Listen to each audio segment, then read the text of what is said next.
Roberta Avery has inspired a whole generation of girls in Brazil to take up cricket and will play her last Women's T20 World Cup Americas qualifier in September. During the inaugural WPL, she was in India and we caught up with her to talk all things cricket in Brazil. First trip to India, how has it been?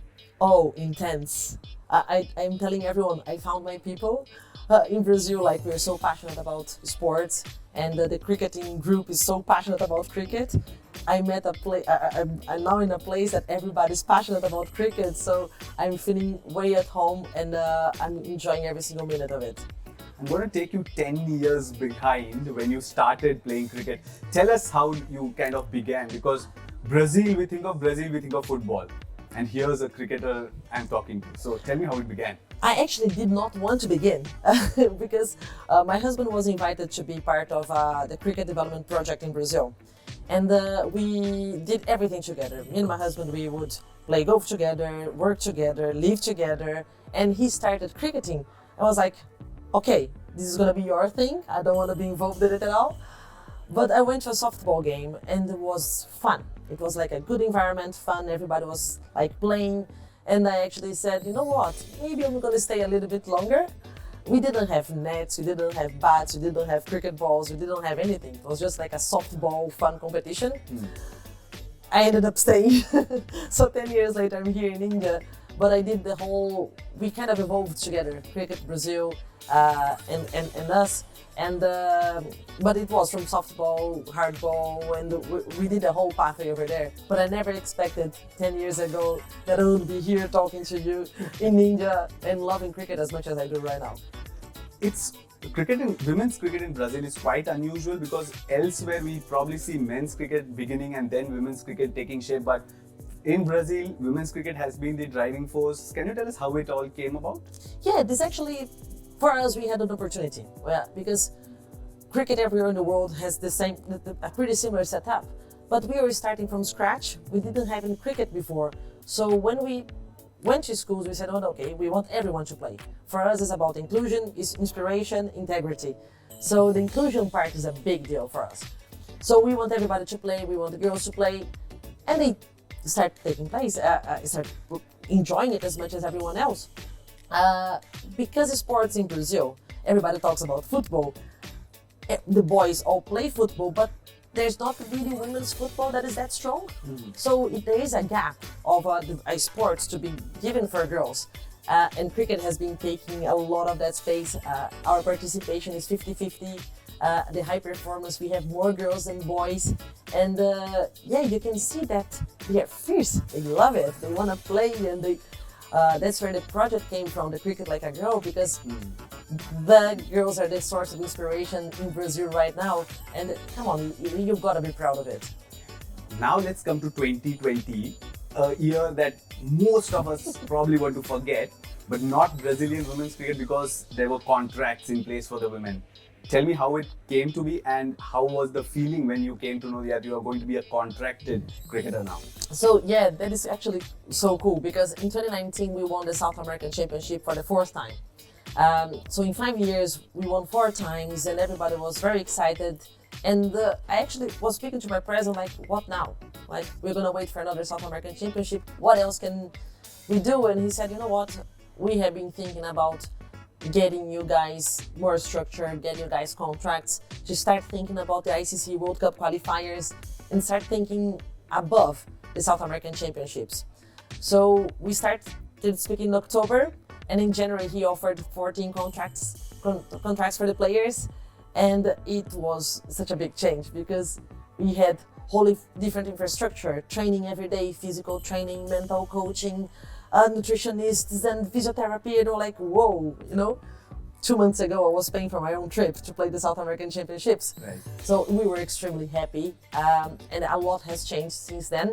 But that was a moment that I think, when we look back 10 years from now, we're gonna say, okay, that was a very important decision, and he saw very well ahead, and we were very happy to be part of it. I'm not going to give her age away, but when you debuted and when the Ellis Perry of Brazil in Laura Cardoso debuted, how has cricket in Brazil changed? What was it like when you made a beginning? What was it like when she came into the picture, the current setup?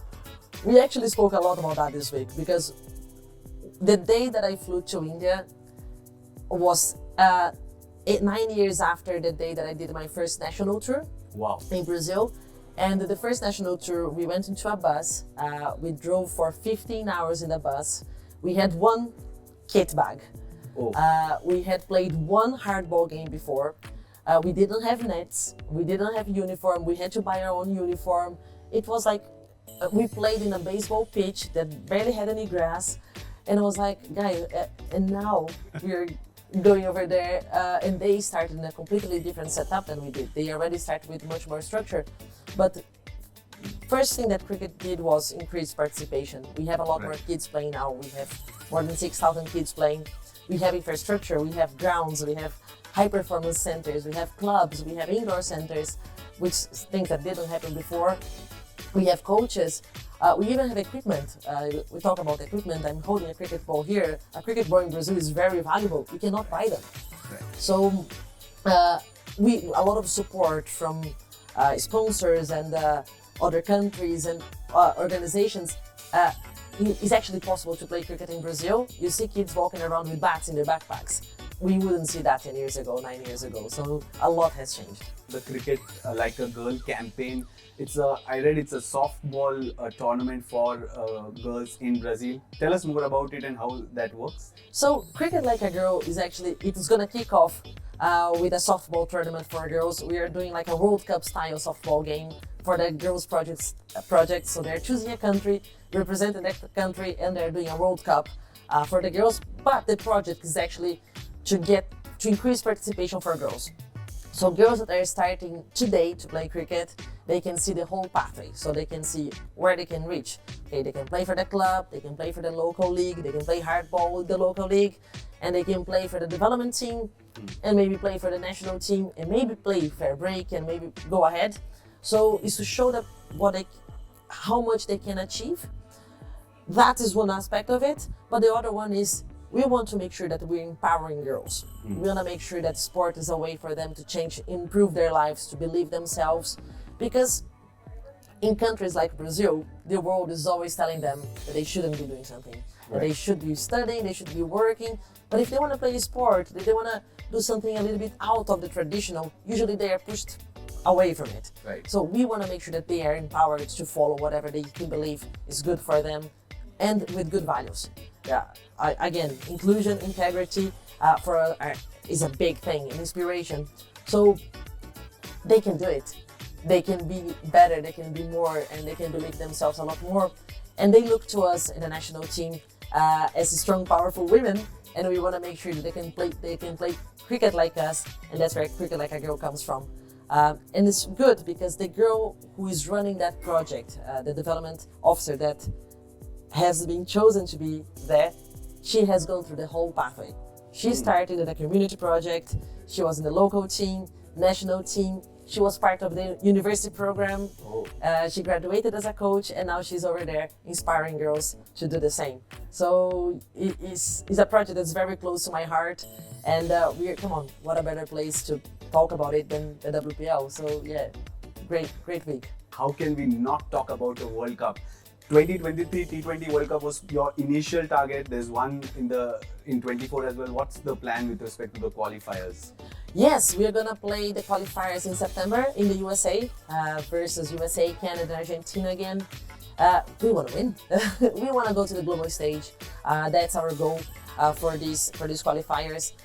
We want to go up in the rankings as well. So everything is working towards that in the end of the year. And we do believe that the Brazilian cricket is going to be on the global stage very shortly. The girls are young. Thank you for not sharing my age, by the way. Yeah. The girls are young. And they have a great future ahead of them. 10 years ago, I started with nothing, but they are starting with a professional setup already. And not many associate countries can say that. So I do believe that there is potential for Brazil, cricket in Brazil, to grow and have a good path in the global stage.